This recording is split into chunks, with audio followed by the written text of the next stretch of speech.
Yan, natapon pa.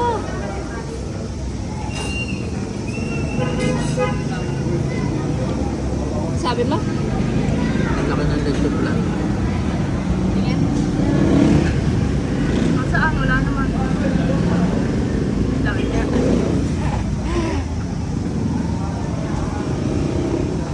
Ito talaga ang 50, babe. 50 pesos no. 50 lang yan? Oo. May leche plan na tsaka ube. Oh, ganun kalaki yung view. Ang laki. Meron pang mais. Kompleto. Ito yun nga sa ilalim. Wow. Ito tayo. Sarap. 50 lang yan. 50 pesos lang.